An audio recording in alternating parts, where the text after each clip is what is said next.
Hi, welcome to Grimm Times. My name is Amanda, and I will be your host and storyteller. I will be reading selected fairy tales by the Brothers Grimm. I'm going to be reading from this complete fairy tales book. It has neither a publication date nor a translator listed, so I'm hoping that that's a good sign that these are in the public domain. A little disclaimer before we get started. I will not be editing these stories for violence or alcohol use or any of the other things that the Brothers Grimm are known for. So if you're squeamish or if you have children that you're not comfortable with hearing the stories as they were originally written, this might not be the channel for you. Down this path, there be iron slippers and vengeful birds. So today, to get us started, I'm going to be reading my favorite Grimm's fairy tale from when I was a little girl, probably about 4 or 5 years old. And I loved this story so much that I named my dad's first two sheep after the main characters. It's very near and dear to my heart, and the story is Snow White and Rose Red.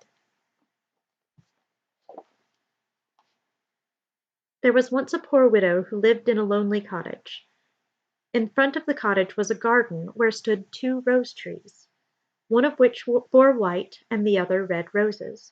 She had two children who were like these rose trees, and one was called Snow White, and the other Rose Red. They were as good and happy, as busy and cheerful as ever two children in the world were. Only Snow White was more quiet and gentle than Rose Red. Rose Red liked better to run about in the meadows and fields, seeking flowers and catching butterflies. But Snow White sat at home with her mother, and helped her with her housework, or read to her when there was nothing to do.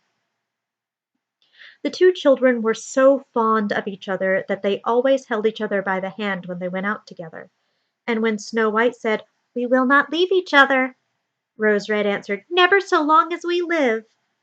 And their mother would add, "What one has, she must share with the other."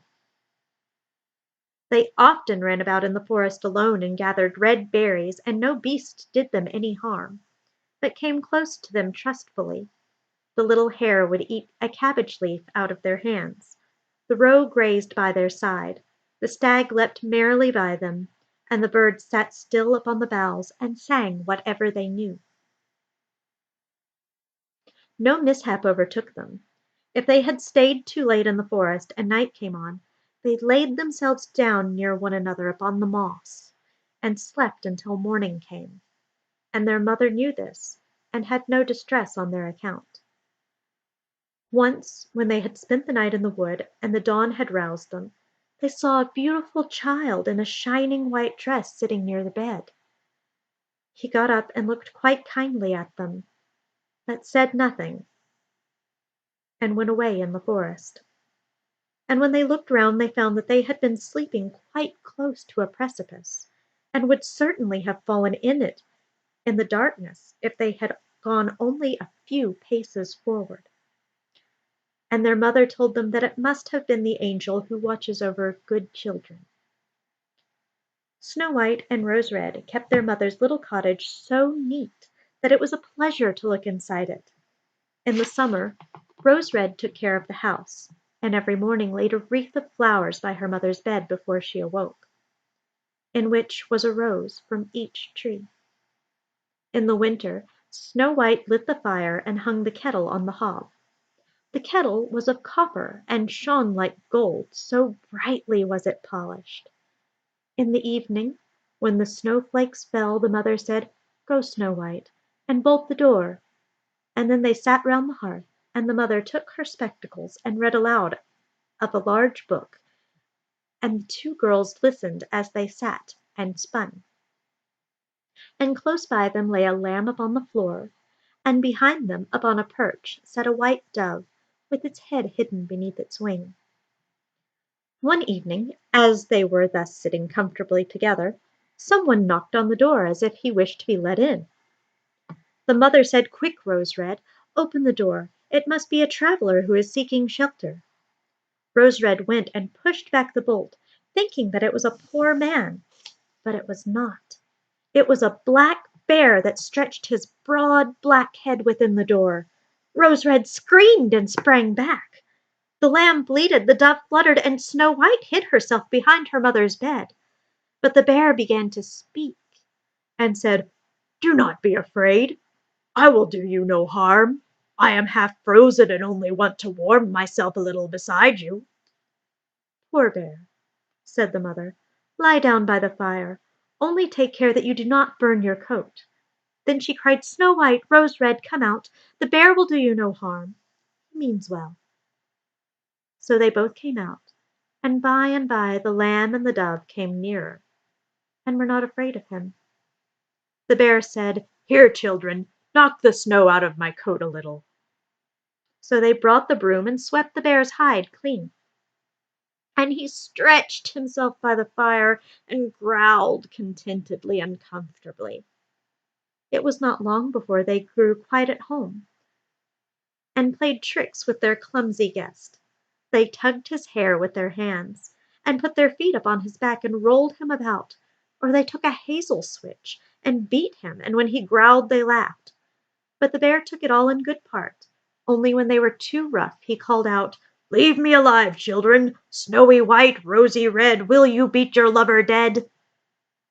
When it was bedtime and the others went to bed, the mother said to the bear, "You can lie there by the hearth, and then you will be safe from the cold and bad weather." As soon as day dawned the two children let him out, and he trotted across the snow into the forest. Henceforth the bear came every evening at the same time, laid himself down at the hearth, and let the children amuse themselves with him as much as they liked. And they got so used to him that the doors were never fastened until their friend had arrived. When spring had come and outside was green, the bear said one morning to Snow White, "Now I must go away and cannot come back for the whole summer." "Where are you going then, dear bear?" asked Snow White. "I must go into the forest and guard my treasures from the wicked dwarfs. In the winter, when the earth is frozen hard, they are obliged to stay below and cannot work their way through. But now, when the sun has thawed and warmed the earth, they break through it, and come out to pry and steal what once gets into their hands and in their caves does not easily see daylight again." Snow White was quite sorry for his going away, and as she unbolted the door for him and the bear was hurrying out, he caught against the bolt, and a piece of his hairy coat was torn off, and it seemed to Snow White as if she had seen gold shining through it. But she was not sure about it. The bear ran away quickly and was soon out of sight behind the trees. A short time afterwards, the mother sent her children into the forest to get firewood. There they found a big tree which lay felled on the ground, and close by the trunk something was jumping backwards and forwards in the grass, but they could not make out what it was. When they came nearer they saw a dwarf, with an old withered face and a snow-white beard a yard long. The end of the beard was caught in a crevice of the tree, and the little fellow was jumping backwards and forwards like a dog tied to a rope, and did not know what to do. He glared at the girls with his fiery red eyes and cried, "Why do you stand there? Can you not come in here and help me?" "What are you about, little man?" asked Rose Red. "You stupid prying goose," answered the dwarf. "I was going to split the tree and get a little wood for cooking. The little bit of food that one of us wants gets burned up directly with thick logs. We do not swallow so much as you coarse, greedy folk. I had just driven the wedge safely in, and everything was going as I wish. But the wretched wood was too smooth, and soon sprang asunder. And the tree closed so quickly that I could not pull out my beautiful white beard. So now it is tight in, and I cannot get away, and the silly, sleek, milk-faced things laugh. Ah, how odious you are!" The children tried very hard, but they could not pull the beard out. It was caught too fast. "I will run and fetch someone," said Rose Red. "You senseless goose," snarled the dwarf. "Why should you fetch someone? You are already too many for me. Can you not think of something better?" "Don't be impatient," said Snow White. "I will help you." And she pulled her scissors out of her pocket and cut the end of his beard. As soon as the dwarf felt himself free, he laid hold of a bag which lay amongst the roots of the trees, and which was full of gold, and lifted it up, grumbling to himself. Uncouth people, to cut off a piece of my fine beard! Bad luck to you! And then he swung the bag upon his back and went off without even once looking at the children.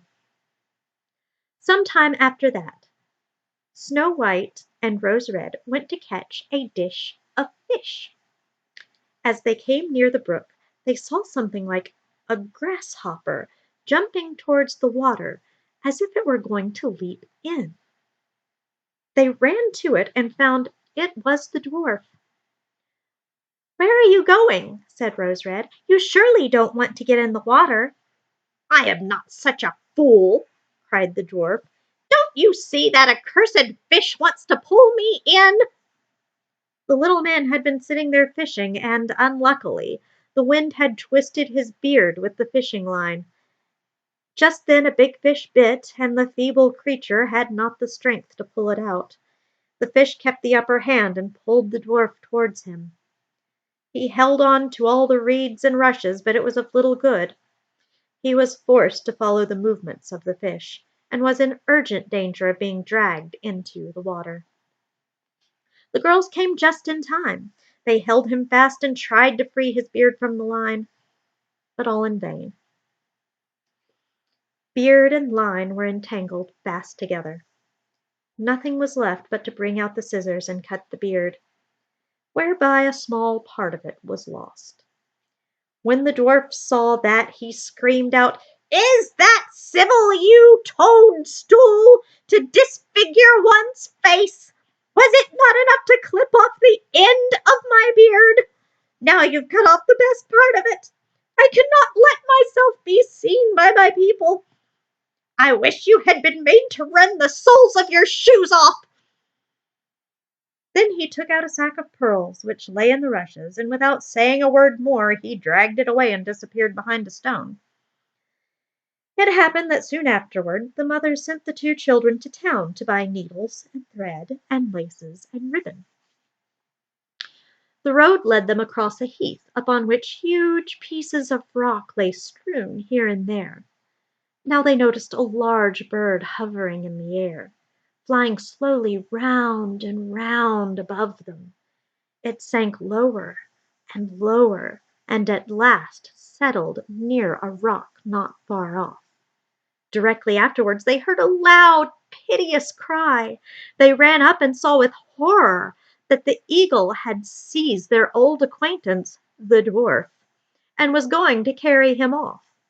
The children, full of pity, at once took tight hold of the little man and pulled against the eagle so long that at last he let his booty go.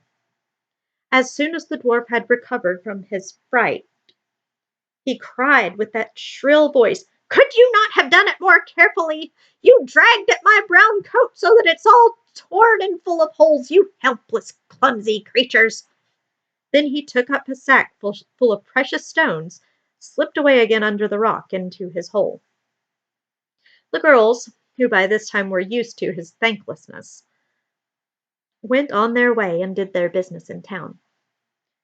As they crossed the heath again on their way home, they surprised the dwarf, who had emptied out his bag of precious stones in a clean spot, and had not thought that any one would come there so late. The evening sun shone upon the brilliant stones. They glittered and sparkled with all colors, so beautifully that the children stood still and looked at them. "Why do you stand there gaping?" cried the dwarf, as his ashen-gray face became copper-red with rage. He was going on with his bad words when a loud growling was heard, and a black bear came trotting toward them out of the forest. The dwarf sprang up in a fright, but he could not get to his cave, for the bear was already close. Then, in the dread of his heart, he cried out, "Dear Mr. Bear, spare me! I will give you all of my treasures. Look, the beautiful jewelry lying there. Grant me my life. What do you want with such a slender little fellow as I? You would not feel me between your teeth.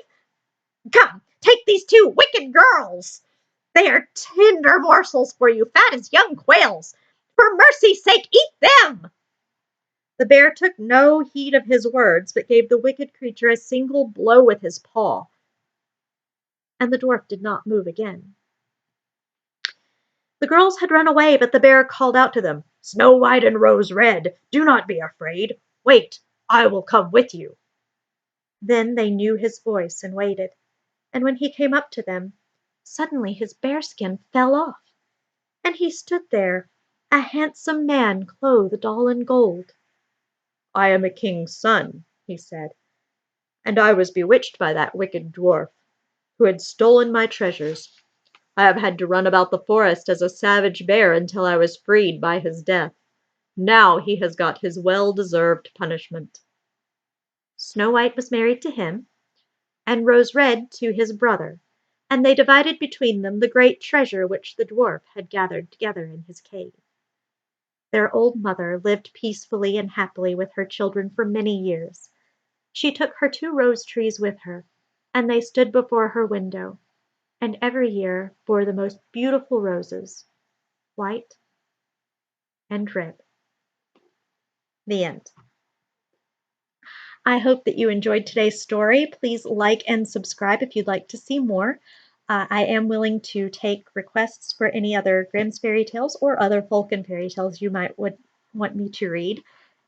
So you can comment your requests in down below, or you can email me at brothers.grimm, GRIMM.times @gmail.com. You can also find me on Facebook at Brothers Grimm Times. I hope to see you next time.